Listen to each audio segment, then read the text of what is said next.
Hey, what's going on? It's Ian Hart here, and today I wanted to talk to you about proprioception and how it relates to back pain and other pain that you might be having.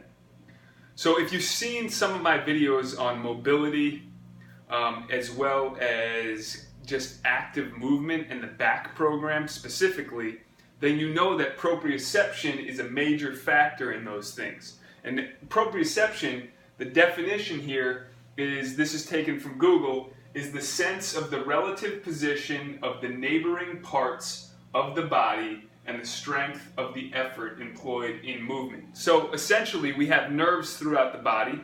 It sends information, our sensory system sends information to our brain. It's also the inner ear, which sends information to the brain. And then we have spatial awareness of ourself. It's what allows us to touch our finger to our nose. If we were lacking in proprioception, we would miss.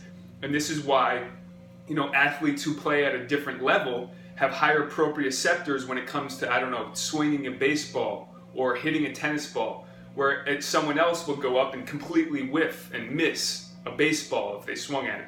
So those are the things that are getting fine-tuned for an athlete. But for somebody with back pain, this is extremely important because we lose proprioception in certain areas when they don't move. So sitting down all day causes us to decrease proprioception, our brain's connection to the nerves in the lower back.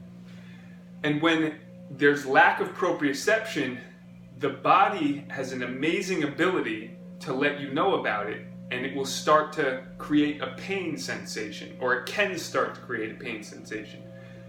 So just increasing proprioception, which is what the back program does, is part of the numerous factors of what it does, is increases proprioception. So therefore, back pain just from increasing proprioception dissipates, or people find relief. It's the same with the shoulder.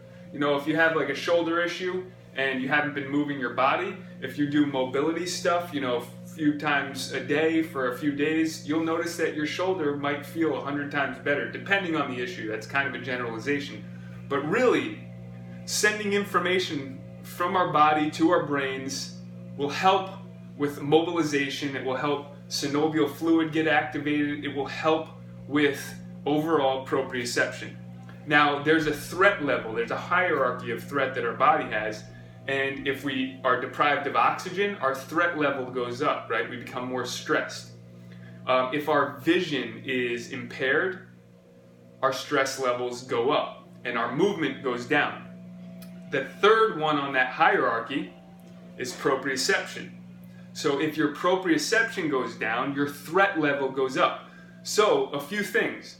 Breathing will release stress, and doing it in a specific way. Deep breaths, belly breaths, letting your belly rise, possibly holding it for a few seconds. There's a bunch of different techniques, right? I like to breathe in through the nose, breathe in for 4 seconds, hold it for 4 seconds, and then breathe out for 8 seconds to let my body relax. That's one of the ways I do it. Vision, I do exercises for the eyes, right? I move my eyes back and forth. If you've seen our morning mastery video, we go through a bunch of these things.